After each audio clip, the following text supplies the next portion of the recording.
On this week's edition of The Overtime, we took a trip down to Chase Field. Then we explore another way to sport. Finally, we review the NCAA Men's Basketball National Championship. All that and more on this edition of The Overtime.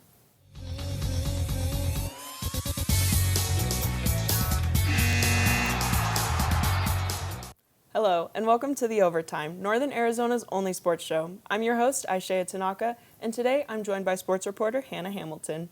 This is my first time anchoring, and I'm really excited to be here. Hannah, how are you feeling? I'm feeling great, and I'm ready to get started. Let's do it.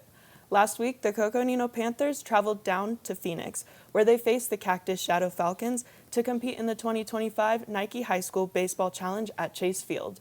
Sports reporter Connor Emery joins us in the studio with more.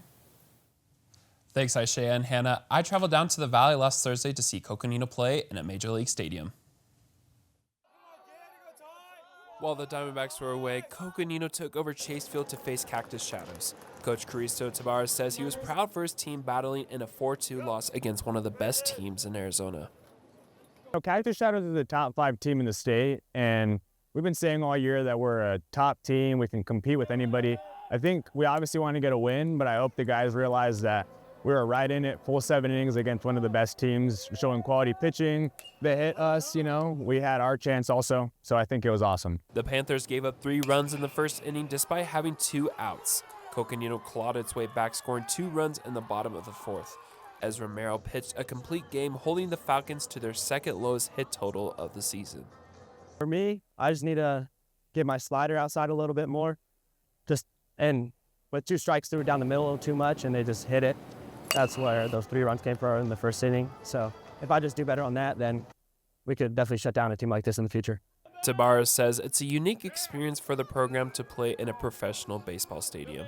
I think it's always something that we look forward to every year. It's obviously circled on the calendar. Families come out, they like to support. I think it's just fun because the guys get to feel like that big league mentality, that big league environment. So everyone gets a good opportunity to kind of see what that feels like. I got up close and personal with a foul ball while I was filming in the dugout. Luckily, there were no injuries. The Panthers are on a 2-game winning streak, and their next game is this Friday against Mingus Union. Back to you guys on the desk. Thanks, Connor.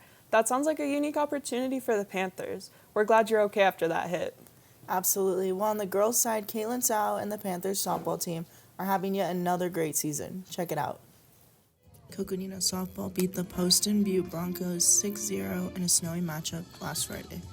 With the win against the Broncos and another one on Monday, the Panthers advanced to 18-4 overall. For the second year in a row, Caitlin Tsao is leading the 4A Grand Canyon region in strikeouts, wins, and is the only pitcher to have not just 1 no-hitter, but 3.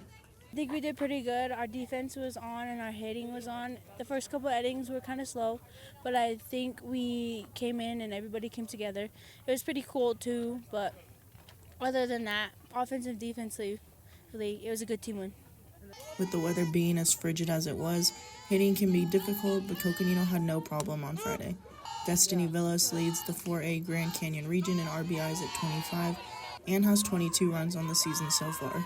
I think the game went very well. We came into this game with a high expectation just because, they're a bigger team from Phoenix. We're a smaller team, but I think the team we have this season can go really far if we all put it together. We're missing our coachee and our coach Bill, but I think these wins really put us all together for them and make us play harder for them.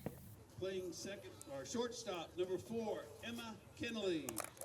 The Panthers have a tough schedule coming up, including 2 games against Bradshaw Mountain and 2 games against Flagstaff. We're going to take a quick break, but when we head back, we're heading downtown to explore rock climbing. Stay tuned for more after the break. Wow, these are really good. You act surprised.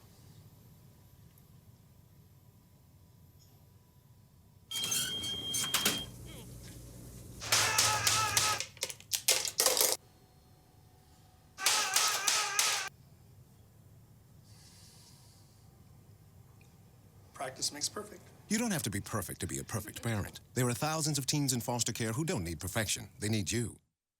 Hi, I'm Smokey Bear, and I made an assistant to help you out, because only you can prevent wildfires. Hey, Assistant Smokey Bear, call me Papa Bear, because I'm grilling up dinner. Do you get it? Yes. Good job. So, what should I do with all these coals? Don't just toss them out. Put them in a metal container because those embers can start a wildfire. I understand. The stakes are high. Ha ha ha ha. See, Smokey thinks I'm funny. Welcome back. With the sun coming out, it's the perfect time to explore rock climbing. I decided to take a short trip downtown to the Flagstaff Climbing Gym. Rock climbing is not just a physically demanding sport, it also requires mental focus. The Flagstaff Climbing Gym downtown is a place where climbers of all levels can challenge themselves while also relieving stress. Gym employee J.W. Herman shares what makes this place special. I don't feel like it's ever like, bad blood with anyone here, I think. Everyone's very friendly.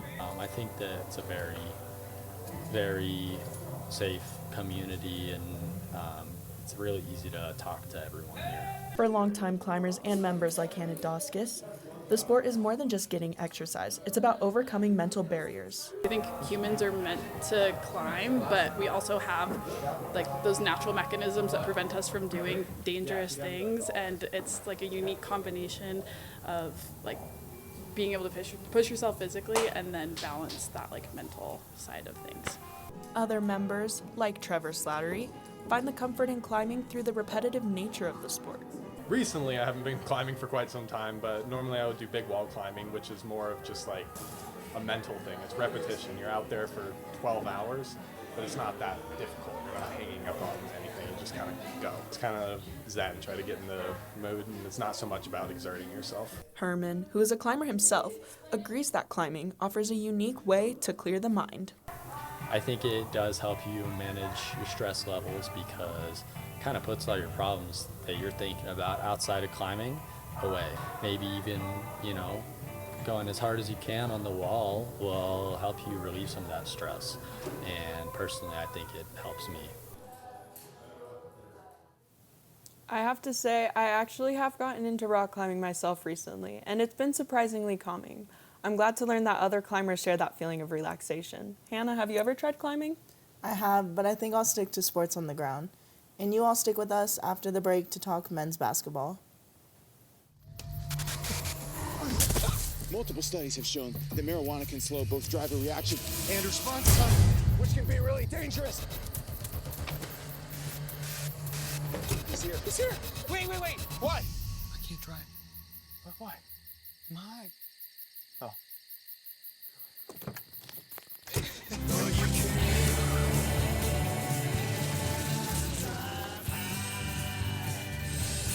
Bye-bye. Hi. Hoping for a crisp breeze to help keep you alert. Oh, he took a sip of water too. That'll probably help. You were probably gonna turn down the radio too, so you could focus, right? Probably okay isn't okay. Right? If you see a warning sign, stop and call a cab, a car, or a friend. I think the water line is what really drove it home. I blew on him. Welcome back. The 2025 NCAA men's basketball tournament has officially come to an end with Florida taking home the title over Houston.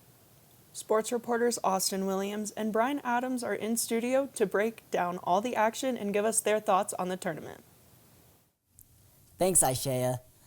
The Final Four has come to an end with the Florida Gators being crowned national champions after a 65-63 win over the Houston Cougars. But let's go to the game that started it all, this Auburn-Florida matchup. Two SEC teams competing for a spot in the national championship. Brian, thoughts on that game? What a game that was. Florida got down early in the game. Auburn's offense was clicking in the first half.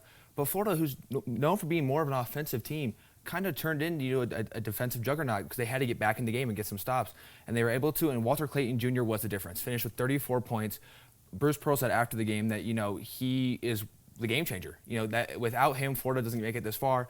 And he put his team on his back to beat Auburn, and it was enough. 34 points is all he really needed, and they found a way to advance. Yeah, Walter Clayton was lights out in that matchup, especially in the second half. The other matchup on the other half of the Final Four was Duke versus Houston, in which Houston made a comeback against the Blue Devils and Cooper Flagg. Yeah, we talked about Florida's comeback, but Houston, Duke was up 14 with 10 minutes left, and they held them to one field goal the rest of the game.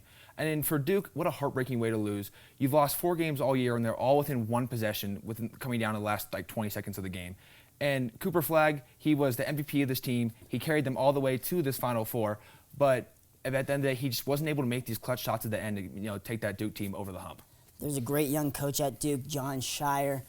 Certainly, he could get a team like Duke back to the Final Four next year, and he's got the Boozer twins coming up, while Cooper Flagg is probably going to be gone to the NBA. And the national championship was between the Florida Gators and the Houston Cougars, in which Florida makes another comeback to seal the national championship. I mean, that's been Florida's mantra all this tournament. Early in the game, they were playing Houston's basketball. It was slow paced. They weren't able to make many threes. Walter Clayton didn't have any points until the second half of the game.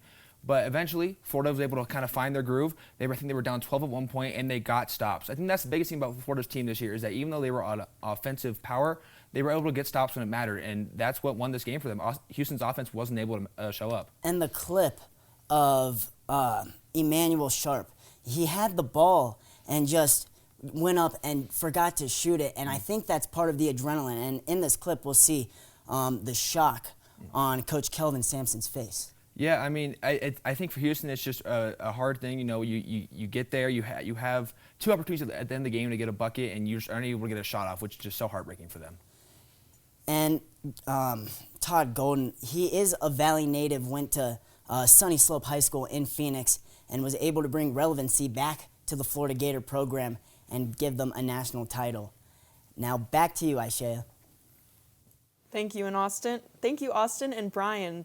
That's all we have for tonight. Thank you all for joining us for this edition of The Overtime. I would like to thank our sports reporters Connor Emery, Brian Adams, and Austin Williams. And I'd also like to thank the host, Aisha Tanaka. And we'll see you next Tuesday for the next edition of The Overtime.